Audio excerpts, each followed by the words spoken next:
আসসালামু আলাইকুম। স্বাগত জানাচ্ছি পৃথিবীর সবচাইতে বড় ম্যানগ্রোভ বন সুন্দরবন থেকে। আমাদের গন্তব্য এবারে সুন্দরবনের গহীনে অবস্থিত সুন্দর ইকো রিসোর্টে।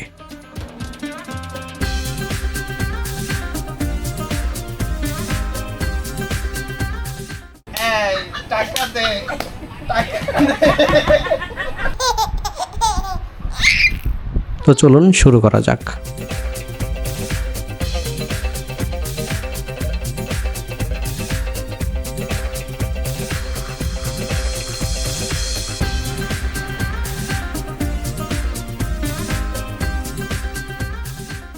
এখন সময় সকাল 6:45।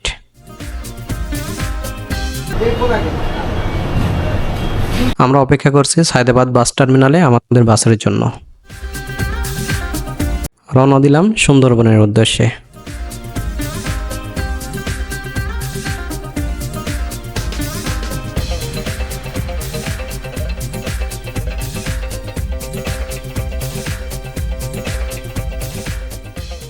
আমাদের রিজার্ভ করা বোট আমাদের নিয়ে যাত্রা শুরু করলো।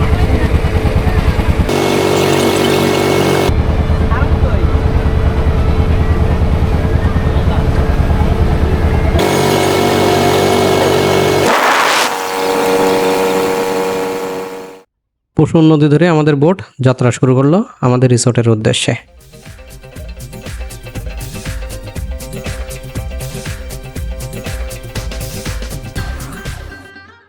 দেখতে দেখতেই পৌঁছে গেলাম আমাদের রিসোর্টে।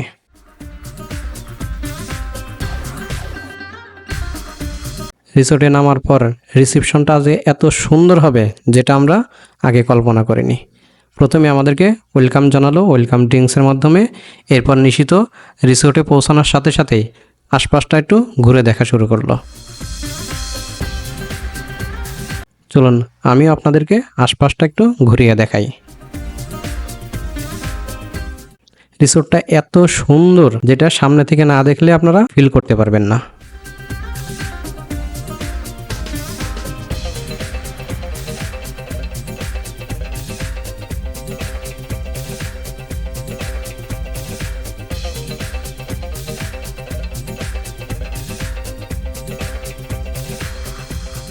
কিছুক্ষণ পরই রিসেপশন থেকে আমাদেরকে রুম বুঝে দেওয়ার জন্য ডাকাডাকি শুরু করলো।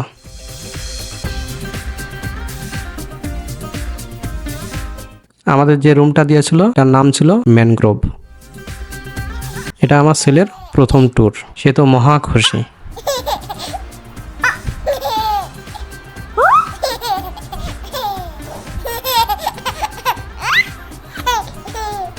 চলুন রুম থেকে বাইরের দৃশ্যটা একবার দেখাই যে কতটা সুন্দর।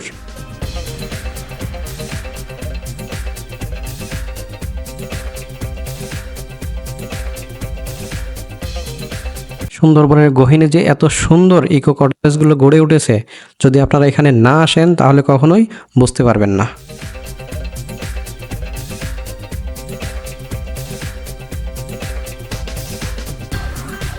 তো রুমের সাথে আমাদেরকে দিয়েছিল টিস্যু এবং পানি রাখার জন্য একটি জার, এবং এর বাইরে তেমন কিছু ইনগ্রিডিয়েন্ট আসলে রুমের সাথে ইনক্লুডেড ছিল না।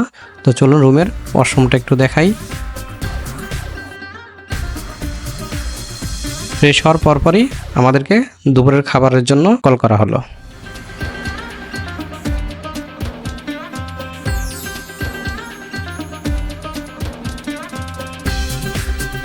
উপরেই তাদের বিশাল বড় একটা রেস্টুরেন্ট। রেস্টুরেন্ট থেকে সুন্দরবনের আশপাশের পরিবেশটা আপনারা শুধু একবার দেখুন, কি সুন্দর মনোরম কোলাহল মুক্ত একটা পরিবেশ।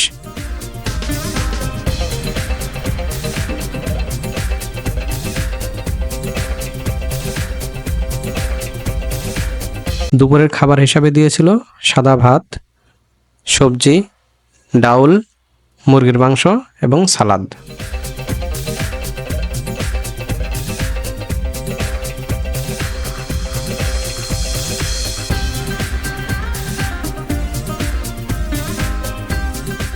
যেহেতু আমরা দীর্ঘ জার্নি করে এসেছিলাম, সেজন্য খাবারের স্বাদটা ছিল আমাদের কাছে অসাধারণ। আসলে খাবারের স্বাদ এমনিতেই ভালো সুন্দরবনের, আর দীর্ঘ জার্নির পর এই স্বাদটা যেন আরো বহু গুণে বেড়ে যায়।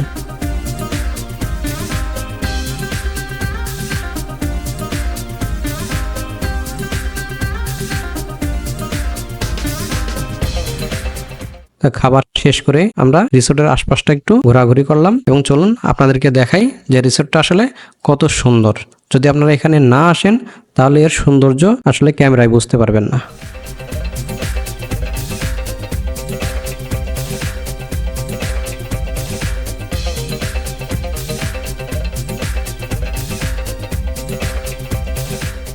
দেখুন রিসোর্টটা আসলে কত সুন্দর, প্রতিটা কর্নার ফটোজেনিক, যেখানে ছবি তোলার জন্য বেস্ট একটা রিসোর্ট। যারা ছবি তুলতে পছন্দ করেন, ছবি তুলতে ভালোবাসেন, তারা একবার হলেও সুন্দরবনের এই ইকো রিসোর্টগুলোতে একবার আসুন।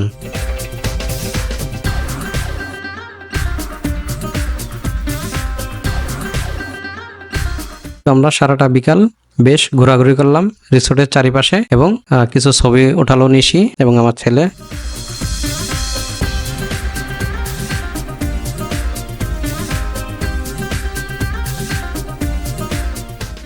রাতের নাস্তা হিসেবে তারা আমাদেরকে দিয়েছিল নুডলস, সেই সাথে কফি, যদিও কফির জন্য এক্সট্রা বিল দিতে হবে।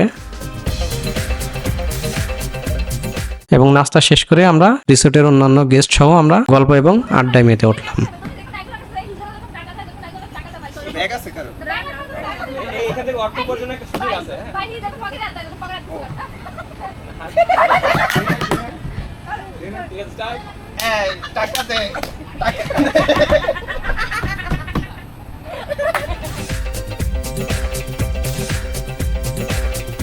আড্ডা দিতে দিতেই একজন এসে আমাদেরকে বলল যে নিচে গানের আয়োজন করা হয়েছে। আপনি আমাদের বন বিভাগের ওসি সাহেব, আপনি এখানে আসা মানে কি একটা বিশাল ব্যাপার না? তো আমাদের গানটা উপভোগ করে যান। অফিস তো সারা জীবনই করবে। থাকেন না আপনার এই আমার তো সেই ব্যাটা এখন যাইয়া খালি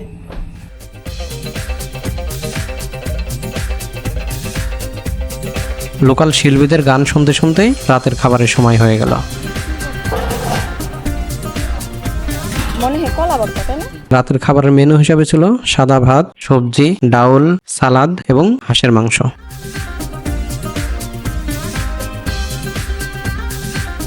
পরবর্তী দিন সকাল।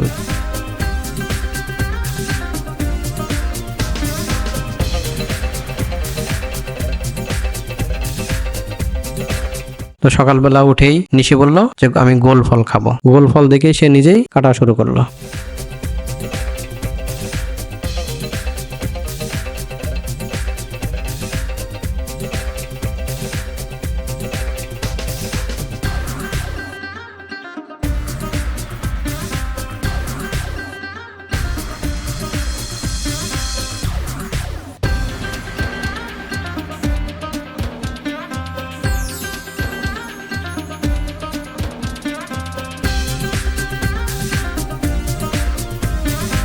সকালে নাস্তা শেষ করেই আমাদেরকে চেক আউট করতে হবে। সকালে নাস্তা হিসেবে দিয়েছিল ডিম খিচুড়ি।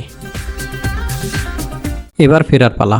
রিসোর্টের অন্যান্য গেস্টরা রিসোর্টে রিজার্ভ করা বোটে করে করমজলের উদ্দেশ্যে রওনা দিল। আর যেহেতু আমার ছেলে ছোট, তাই করমজলে আমরা যাই নাই, যেহেতু ওখানে অনেক বানর আছে এবং বানরের আতর্কিত হামলা আমার ছেলের উপরে করতে পারে, সেই ভয়ে আমরা আর করমজলে না যাই আমরা রিসোর্ট থেকে রিজার্ভ করা একটা সিএনজি করে আমরা মংলা ঘাটের উদ্দেশ্যে রওনা দিলাম। তো চলুন ফিরতে ফিরতে আমাদের এই ট্যুরের খরচ সম্পর্কে একটু সংক্ষেপে আপনাদেরকে বলি। তা আমরা এটা একটা প্যাকেজ নিয়েছিলাম, যে প্যাকেজটার মূল্য ছিল ৯,০০০ টাকা এবং প্যাকেজের ভিতরে অন্তর্ভুক্ত হিসাবে ছিল মংলা ঘাট থেকে রিসোর্ট পর্যন্ত যাওয়া এবং আসা, বেলা খাবার, ইকো কটেজ রুম, ক্যানেল ক্রুজিং।